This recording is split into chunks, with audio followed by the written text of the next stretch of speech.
Thank you, We'll all see what happens. The military's not on the table.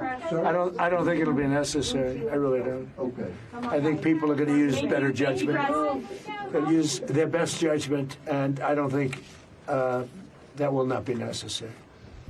Thank you, press. Thank you, press. Let's go. Thank you. Thank you, press. Okay, we wanted to listen in there with the president taking questions during his meetings in Davos, Switzerland at the World Economic Forum.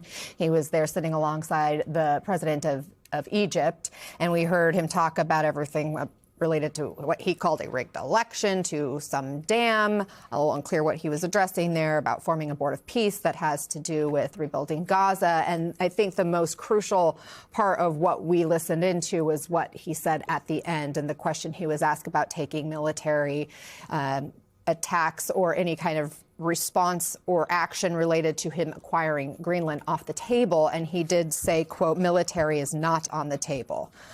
Let's bring in MS Now senior White House reporter Vaughn Hilliard, MS Now senior national security reporter David Rohde, and MS Now international reporter Inez de la Cuetero, who's live from Davos for us. Vaughn, Greenland has been a huge topic so far at this forum and was a big piece of President Trump's remarks this morning. Give us the big takeaways. The words that he just spoke, I don't think it'll be necessary. The words of the President of the United States when asked about his words just 1 hour ago, in which he seemed to suggest there on the stage in Davos that he was taking the potential use of military off the table. Listen to him in his remarks just a bit ago. We never asked for anything, and we never got anything. We probably won't get anything unless I decide to use excessive strength and force where we would be, frankly, unstoppable. But I won't do that. Okay? Now everyone's saying, oh, good. That's probably the biggest statement I made, because people thought I would use force. I don't have to use force. I don't want to use force. I won't use force. All the United States is asking for is a place called Greenland, where we already had it as a trustee, but respectfully returned it back to Denmark not long ago after we defeated the Germans, the Japanese, the Italians, and others in World War II. We gave it back to them.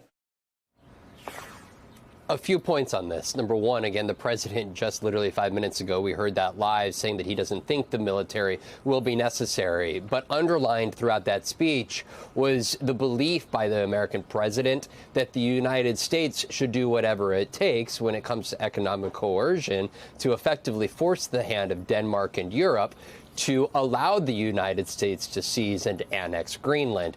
We heard him consistently suggest that tariffs would continue to be used because other countries around the world use the United States to keep afloat, was the word that he used here.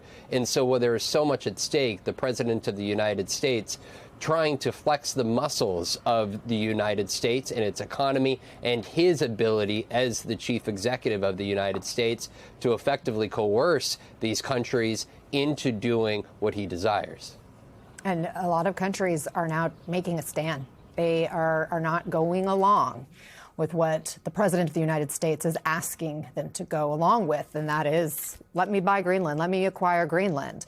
We've heard in their remarks at this forum criticisms of the president's plan, criticisms of how the U.S. wants to, quote unquote, bully allies who are pushing back on these plans. President Trump shot back at them by name in some cases in his remarks. Let's listen to that.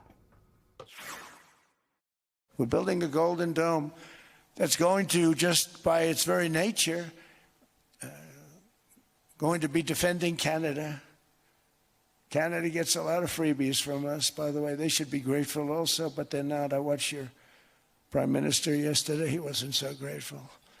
But they should be grateful to us. Canada lives because of the United States. Remember that, Mark, the next time you make your statements. So when I called up Emmanuel Macron, I watched him yesterday with those beautiful sunglasses. What the hell happened? David, even if the U.S. doesn't acquire Greenland, the president Has he effectively torched America's name in international diplomacy? In terms of Canada and France, yes, and I think Europe in general. I mean, the president is sort of insulting these countries, talking about how the U.S. Won World War II, making it sound like we did it single-handedly.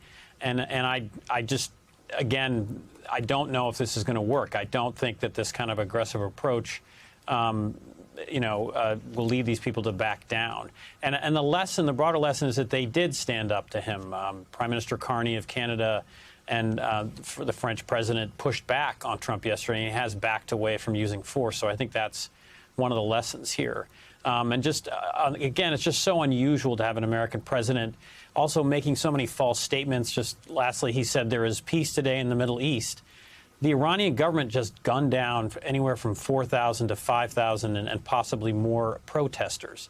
Hamas has not been disarmed in Gaza. The Board of Peace has not created a stabilization force, and now he's proposing expanding the Board of Peace to cover the entire world. So, again, people in all these countries see this. The leaders in these foreign countries see this.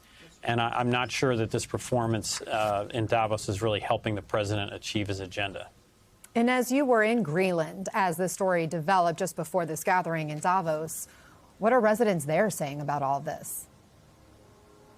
Yeah, and I mean, we spoke to Greenlandic residents. We spoke to Danish residents as well. They are worried. They're taking this seriously. They're frustrated with the president's comments. They're really worried that he could take action here, and they just want to be left alone. I think in both countries, there was a sense that the president's arguments don't really hold up. And we heard President Trump earlier, saying that essentially only the U.S. can safeguard Greenland from threats from China and Russia. But it was just last week that the Danes and some European countries announced that they would be sending in additional troops and resources to the region to show that they can bolster security in the Arctic, but also to reassure the president and kind of appease the president, who claims to be worried about Greenland's security. So people don't really understand what the president is trying to do. I think it's worth pointing out as well that, the U.S. already has a military presence in Greenland with the Pituffik Space Base, and under a 1951 treaty that the U.S. has with Denmark, the U.S. could reopen the bases it used to have in Greenland. It could even expand its presence without needing to acquire Greenland. So,